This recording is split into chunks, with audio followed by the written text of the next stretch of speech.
कहते हैं जिंदगी में भूख सबसे बड़ी सच्चाई होती है और ये भूख इंसान से सब कुछ करा देती है। ये कहानी भी कुछ इसी पर है कि भूख ने एक गरीब परिवार को कामयाबी के रास्ते पे ला दिया। एक छोटे से गांव शिवपुर में एक गरीब परिवार छोटी सी झोपड़ी में रहता था। परिवार के नाम पर उसके परिवार में कोई नहीं था, सिर्फ उसकी मां थी और बेटा राजू। उसके पिता का देहांत बहुत साल पहले ही हो गया था। अब सारी जिम्मेदारियां उसकी मां पर आ गई थी। कुछ दिनों से उसकी मां सीता की तबीयत खराब थी। तभी सीता अपने बेटे रमेश से बोलती है, बेटा रमेश, मेरी वजह से तुझे भी परेशानी सहनी पड़ रही है, मगर बेटा तू चिंता मत कर, मेरी तबीयत अब ठीक है। मैं कल से ही मजदूरी पर जाने लगूंगी। मुझे आज 1 हफ्ते हो गए बेड पर पड़े पड़े। ऐसा कब तक चलेगा बेटा? घर चलाने के लिए काम तो करना ही पड़ेगा ना।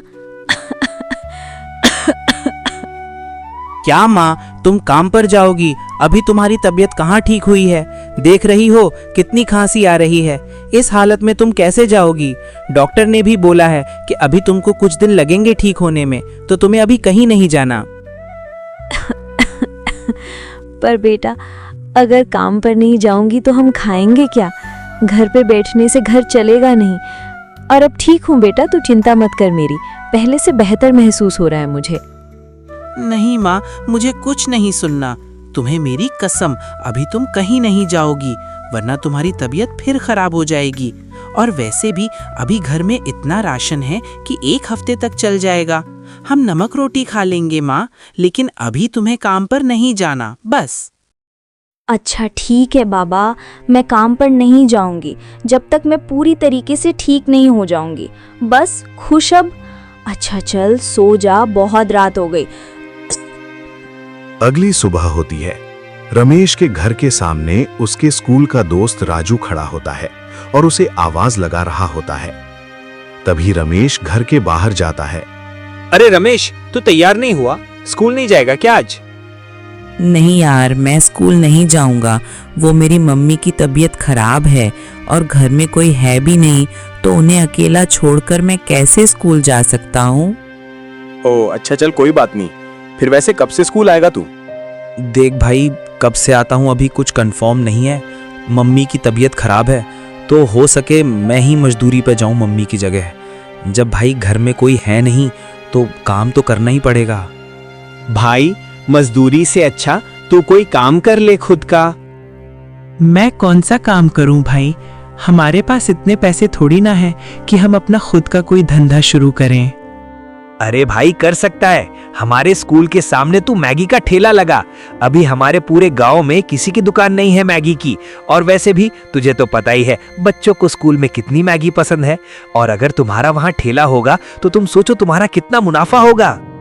हाँ भाई, कह तो तू सही रहा है। और वैसे भी अगर हम मैगी का ठेला लगाएंगे तो उसमें ज़्यादा पैसे भी नहीं लगेंगे। अभी हमारे पास थोड़े बहुत पैसे हैं, तो हम एक बार मैगी का ठेला लगाकर ज़रूर देखेंगे। धन्यवाद भाई इतना अच्छा आइडिया देने के लिए। मैं अपनी माँ से ज़रूर ये बात बताऊंगा। रमेश घर के अंदर चला जाता है और अपने माँ के पास जाकर बोलता है, माँ, हम एक काम करते हैं, मेरे स्कूल के सामने हम मैगी का ठेला लगाते हैं। मेरा दोस्त ने ये आइडिया दिया। वैसे भी माँ, पूरे गांव में भी मैगी का ठेला किसने नहीं लगाया, तो हम जब सबसे थोड़ा अलग करेंगे तो लोग जरूर आएंगे हमारे पास। माँ हाँ बेटा, लगा तो लें ठेला, लेकिन लोगों को हमारे हाथ की ये पसंद आएगी कि नहीं? अगर हमारे पैसे डूब गए तो? मगर माँ, हम एक बार कोशिश करके देखते हैं। मेरा मन कहता है कि हमारा काम चल जाएगा। हम कब तक दूसरों के इशारों पर काम करेंगे? हम कुछ अपना करेंगे माँ। ठीक है बेटा, हम जरूर एक बार ठेला लगाकर देखेंगे। फिर आगे भगवान की इच्छा है कि उनकी क्या मर्जी है। तू आज शाम को ही मैगी बनाने का सारा सामान लाकर रख देना। अगली सुबह होती है। सीता और उसका बेटा रमेश स्कूल के सामने अपना ठेला लगा लेते हैं और मैगी बनाने लगते हैं। पूरा दिन ठेला लगाए रहे हैं, लेकिन सिर्फ 1-2 ग्राहक ही आए उसकी मैगी खाने के लिए। जब ज्यादा मैगी बिकी नहीं तो वे लोग घर चले जाते हैं और रात में रमेश अपनी माँ से बोलता है, माँ, हमारी मैगी तो बिकी भी नहीं, सिर्फ 1-2 ग्राहक ही आए, बाकी सारी मैगी खराब हो गई। लगता है माँ, हमने दुकान खोलकर गलती की।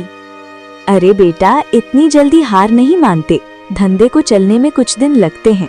इतनी जल्दी कोई भी काम शुरू नहीं होता। अभी आज हमारा पहला दिन था, तो तू इतना ज्यादा उदास मत हो। अभी हम कुछ दिन तक दुकान लगाएंगे, फिर देखते हैं आगे क्या होता है। हाँ माँ, तुम सही कह रही हो। मुझे इतनी जल्दी हार नहीं मानना चाहिए। अब से हम ज्यादा मैगी नहीं बनाएंगे।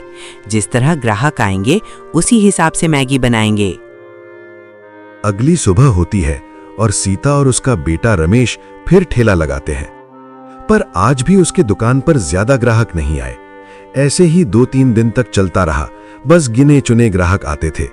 ऐसे ही एक दिन उन्होंने दुकान लगाई थी, तभी रमेश का दोस्त स्कूल से लौटकर उसके ठेले पर आता है और रमेश से बोलता है, और भाई क्या हाल चाल है? तेरी दुकान कैसे चल रही है? क्या बताऊं भाई, कुछ अच्छा नहीं चल रहा। बस गिने चुने ग्राहक ही दुकान पर आते हैं। अरे भाई, तो दुकान तो सही लगाया है मैगी का, लेकिन इस जमाने में लोगों को कुछ हटके चाहिए। मैगी तो एकदम सिंपल चीज हो गई ना, इसको तो लोग घर पर भी बना देते हैं। तो कुछ ऐसा बना कि अभी तक किसी ने बनाया ना हो और इतना अच्छा हो कि लोग खिंचे चले आएं।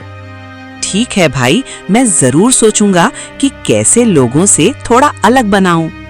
अच्छा ठीक है, फिर मैं भी अपने घर चलता हूँ।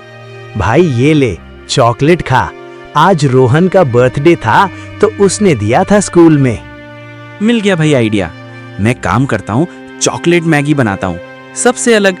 और बच्चों को तो वैसे भी चॉकलेट बहुत पसंद है। अगर वो चॉकलेट मैगी सुनेंगे तो जरूर आएंगे। वाह भाई, क्या दिमाग लगाया, सॉलिड आइडिया है। बहुत सही सोचा है, जरूर चलेगा भाई, तू एक बार जरूर कोशिश कर। इतना कहकर तभी उसका दोस्त वहां से चला जाता है।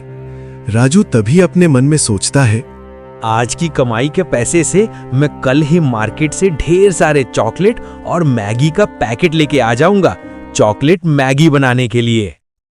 अगले दिन से रमेश और उसकी माँ ठेले पर चॉकलेट मैगी लगा देते हैं, वो भी सिर्फ 10 रुपए प्लेट। उन्होंने रेट भी एकदम कम रखा था और लोगों को कुछ अलग दिखा तो वो खाने भी आ रहे थे और उन्हें चॉकलेट मैगी का स्वाद भी बहुत पसंद आया।